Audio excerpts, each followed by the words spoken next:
তারা কি তখন আন্দোলন চলছে সেখানে আন্দোলন চলছে জনগণের নিরাপত্তা যারা দিতে পারেন তারা বর্তমান বেতন নিচ্ছে কেন?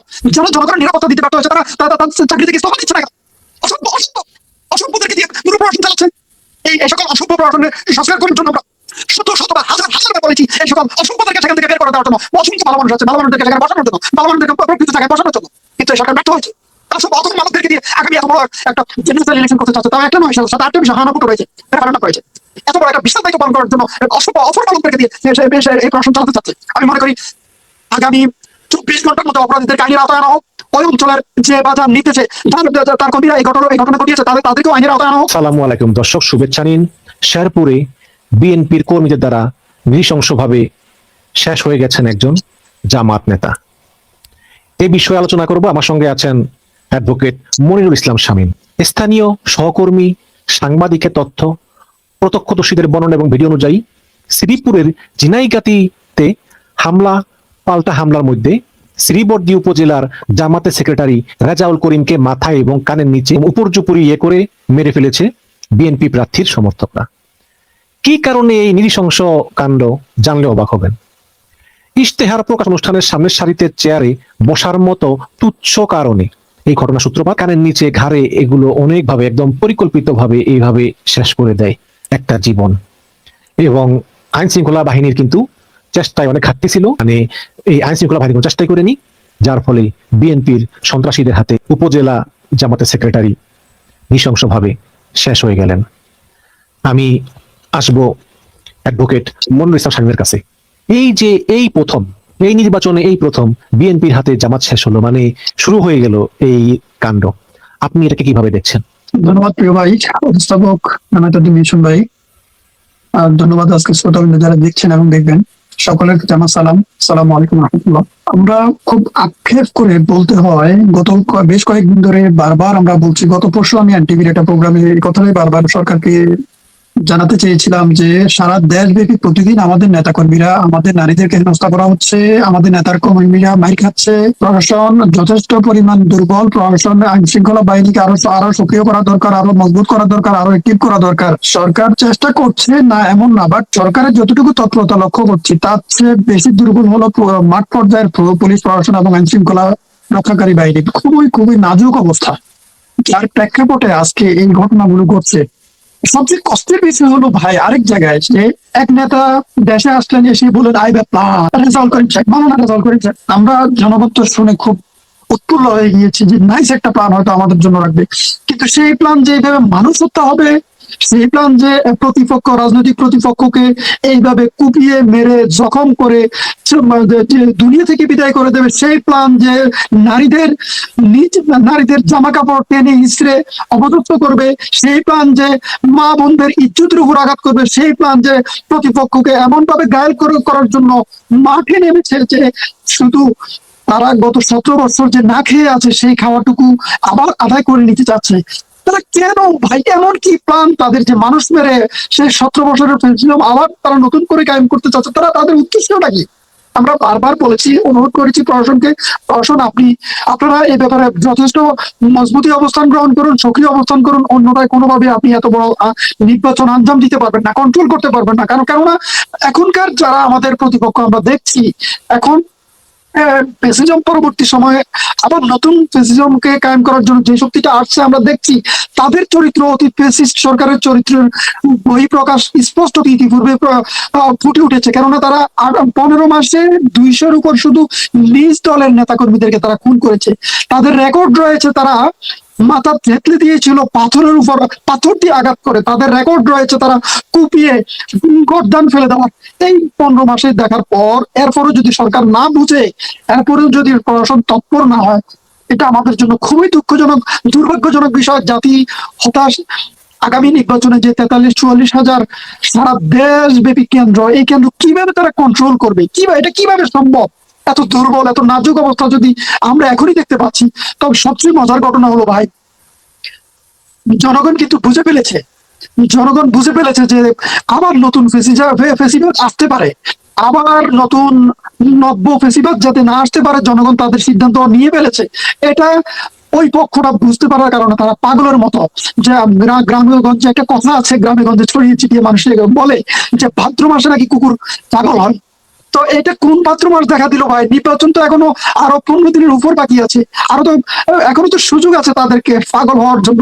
তারা এই নির্বাচনী ব্যালট পেপারে ভোট দিয়ে কাউন্ট করে প্রকাশ হওয়া পর্যন্ত অন্তত পাগলামি তারা বন্ধ করতে পারতো। তারা যে এত পাগল হয়ে গেল, এত পাগলামি শুরু করলো যে এখনো পর্যন্ত নিয়ার অ্যাবাউট 15 দিন বাকি, তার আগেই তারা এরকম পাগলামি শুরু করেছে। আমরা আমরা সাধারণ জনগণ, বাংলাদেশের জনগণ এই ধরনের ফ্যাসিজম, এই ধরনের ন্যাক্কারজনক, এই ধরনের জঘন্যতম হত্যাকাণ্ড একটি আর দেখতে চাই না বাংলাদেশে। বাংলাদেশের নাগরিকদের নিরাপত্তার নিশ্চয়তা দিতে হবে প্রশাসনকে, সরকারকে। যেখানে সেখানকার ইউনূস সাহেব, সেখানকার পুলিশ প্রশাসন, সেখানকার যিনি আর্মি অফিসার ছিলেন, কর্তব্যরত আর্মি অফিসার ছিলেন, ও আমি মনে করি ওনাদের যথেষ্ট ব্যর্থতা রয়েছে, ওনাদের যথেষ্ট পরিমাণ উইকনেস। সেখানে যে ইনফরমেশন গুলো আমরা এখন পর্যন্ত পেয়েছি, যে 4-5 ঘন্টা ধরে একটা প্রবলেম চলতেছিল, এই 5টা ঘন্টা কেন তারা এটা নিবৃত্ত করতে ব্যর্থ হয়েছে? সেখানে নাকি একজন বা দুজন আর্মি সদস্য ইনজুর্ড হয়েছে। তাহলে বুঝতে হবে ভাই, আগামী নির্বাচনটা কন্ট্রোল করার ক্যাপাসিটি এই সরকারের এখনো পর্যন্ত হয়ে উঠেনি। বুঝতে হবে যে যারা আর্মিকে পর্যন্ত আঘাত করে ফেলেছে, তার মানে সর্বোচ্চ জায়গায়। তার গত সপ্তাহে আমরা দেখলাম চিটং এর একটা এরিয়াতে র্যাবের একজন কর্মকর্তাকে নির্দয়ভাবে সেখানে কুপিয়ে হত্যা করা হলো। একই ঘটনা এখন আজকে এখানে ঘটতে যাচ্ছিল। সেখানে জামাত নেতা, উপজেলা জামাতের সেক্রেটারি রেজাউল করিম সাহেবকে যখন হত্যা করা হলো, তার পূর্ববর্তী মুহূর্তে তো সেখানে আইন শৃঙ্খলা বাহিনী তো অলরেডি অবস্থানে ছিলেন, কিন্তু তাদের ভূমিকাটা ছিল, তাদের হাতে যে লাঠি ছিল, তাদের হাতে যে আর্ম ছিল নিবৃত করার জন্য, এগুলো কেন তারা প্রয়োগ করলো না? এটা নিয়ে প্রশ্ন থেকে যায়। আমি মনে করি এখানে তারা এটা পূর্ব পরিকল্পিত একেবারে সুনির্দিষ্ট প্ল্যান করে, যে এই দিক দিয়ে তারা যাওয়ার সময় এদিক দিয়ে যাবে, ওনাদের এলাকায় তো যেতে হবে, যেতে হলে তো এই রাস্তা দিয়ে যাবে, এই বাজারের উপর দিয়ে যেতে হবে, যে এই দিক দিয়ে যাওয়ার সময় ওনাকে নির্দয়ভাবে প্রার্থীটাকে মেরে ফেলার মূলত ওদের প্ল্যান ছিল। কিন্তু তারা প্রার্থীটাকে মারতে ব্যর্থ হয়ে ওনার সাথে সহযোগী যারা ছিলেন তাদেরকে নির্দয়ভাবে হত্যা করলো। এখন একজন প্রার্থীকে মারার জন্য যখন ঢাকা থেকে ফেসবুক স্ট্যাটাস দেওয়া হয় এবং ওইখানকার লোকাল এরিয়াতে বাজারের মাইকে ঘোষণা দিয়ে অ্যানাউন্স করা হয় প্রার্থীকে হত্যা করার জন্য প্রতিপক্ষের পক্ষ থেকে, ততক্ষণ পর্যন্ত আইন শৃঙ্খলা বাহিনী কি করেছে? কেন তাৎক্ষণিক ওই ব্যক্তিকে গ্রেপ্তার করলো না? যারা ওখানে অবস্থান নিয়েছে কেন তাদেরকে সেখান থেকে নিপীড়িত করা গেল না? কেন তাদেরকে সেখান থেকে সরিয়ে দেওয়া গেল না? ছত্রভঙ্গ করা গেল না? আমি মনে করি সেখানকার এই দায় ওইখানকার পুলিশ প্রশাসনের, ওখানকার ওসি এই এই দায় কোনোভাবে এড়াতে পারেন না। সেখানকার বা দায়িত্বপ্রাপ্ত ম্যাজিস্ট্রেট যিনি আছেন, উনি সেই দায় কোনোভাবে এড়াতে পারেন না। ছোটখাটো বর্ষা নিয়ে যে প্রবলেমটা, এই প্রবলেমটা এই পর্যন্ত অতটুকু পর্যন্ত গড়ানোর কথা না। যখন অ্যানাউন্স করা হলো যে তাদেরকে আজকে এখানে চিরতরে ধ্বংস করে দেওয়া হবে, চিরতরে মেরে ফেলা হবে, এরপরও যে পুলিশ প্রশাসন, এরপরও আর্মি, এরপরও আমাদের অন্যান্য আইন শৃঙ্খলা বাহিনী সেখানে কাজ করছে, তারা কি করেছে? এখানে অবশ্যই গোয়েন্দা সংস্থার লোক অবশ্যই ছিল।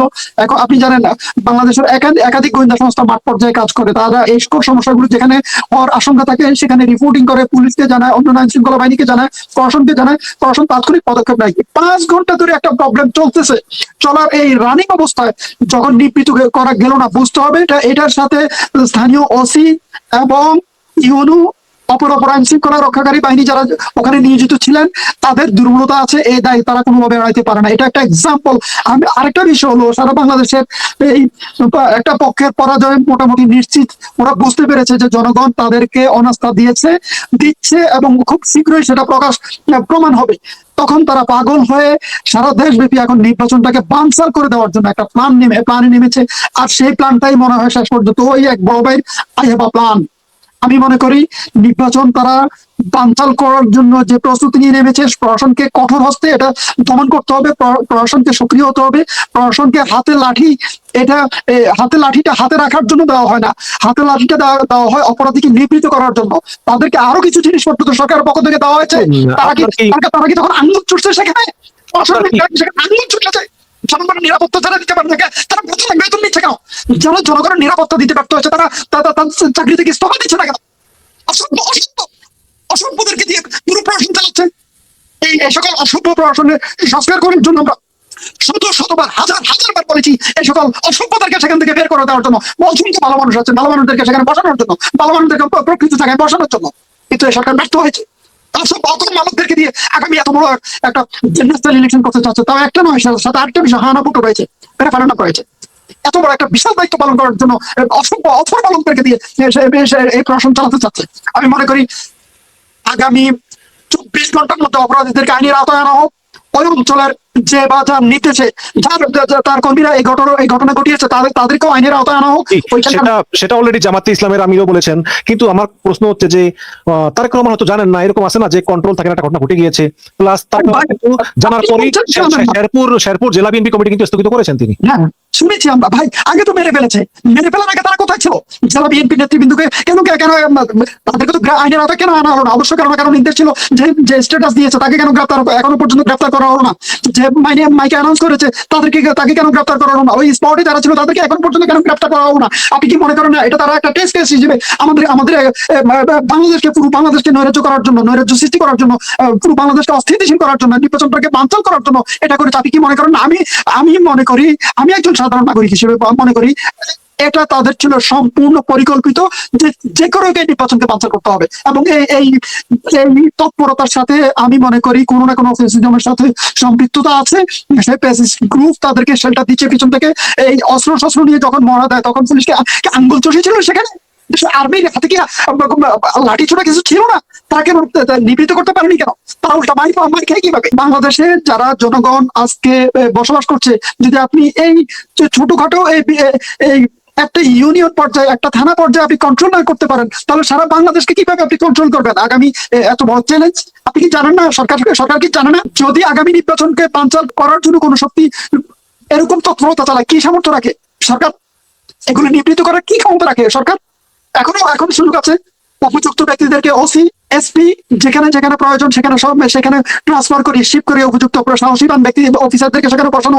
আমাদের পড়াশোনা অসংখ্য ভালো মানুষ রয়েছে, আমাদের পড়াশোনায় অসংখ্য আইন শৃঙ্খলা বাহিনীর মতো ইমানদার অফিসার রয়েছে, তাদেরকে সেই দায়িত্বগুলো দেওয়া হয় না। অথবা মার্কা লোকদেরকে বসানো হয়েছে, ফ্যাসিস্ট আমলের লোকদেরকে এখনো বসানো, সেখানে বসে রাখা হয়েছে। এইসব কারণে এগুলো ঘটছে। স্বরাষ্ট্র উপদেষ্টাকে আমরা অনুরোধ করব, এখনো সময় আছে। আপনি যদি এগুলো কঠোর অস্ত্র দমন করতে ব্যর্থ হন, আপনি যদি প্রপার পদক্ষেপ নিতে ব্যর্থ হন, এই সরকার যদি ব্যর্থ হয়, বাংলাদেশের স্বাধীনতা সার্বভৌমত্ব ধ্বংস হওয়ার সম্ভাবনা 100% নিশ্চিত। এই নির্বাচনকে কোনোভাবে বানচাল করতে দেওয়া যাবে না। এই নির্বাচনকে সুষ্ঠুভাবে করে জনগণের সরকার যারা আসবে নির্বাচিত হয়ে তাদের হাতে ক্ষমতা নিশ্চিত হওয়া পর্যন্ত আপনাদেরকে কঠোর হতে হবে। এই ব্যাপারে এক চুল পরিমাণ ছাড় দেওয়ার, দুর্বলতা দেখানোর কোনো সুযোগ নেই।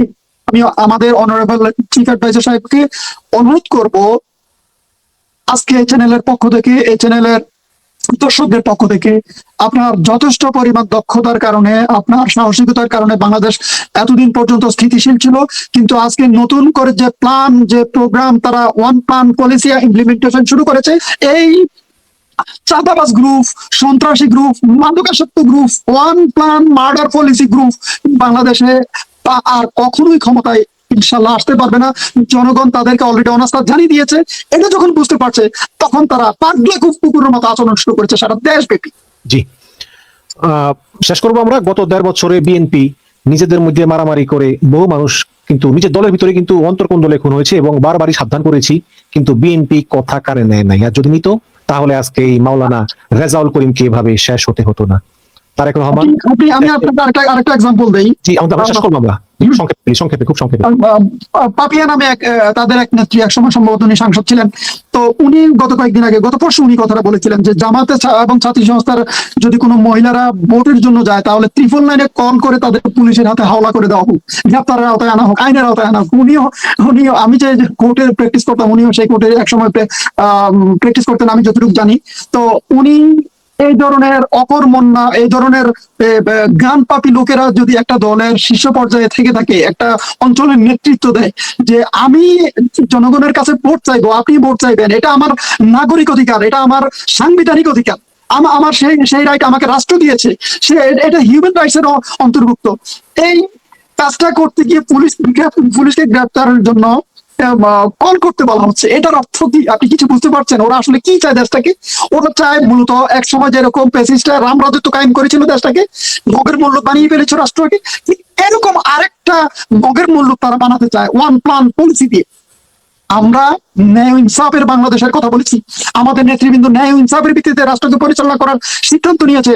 আমরা জনগণের কাছে ঘোর দোয়ায় যাচ্ছি, আগামী নির্বাচনে যদি আমাদেরকে ভোট দেয় আমরা নিশ্চিত এই 11 দলীয় জোট তারা সংসদে গিয়ে জনগণের ন্যায্য হিস্সা জনগণকে বুঝিয়ে দেবে, জনগণের ন্যায্য হিস্সা জনগণকে পৌঁছে দেবে, ইনসাফের সমাজ কায়েম করবে, ইনসাফের ভিত্তিতে পার্লামেন্ট চলবে, ইনসাফের ভিত্তিতে আপনার অঞ্চল চলবে, সেটা নিশ্চিত আমরা ইনশাল্লাহ 100% দিচ্ছি।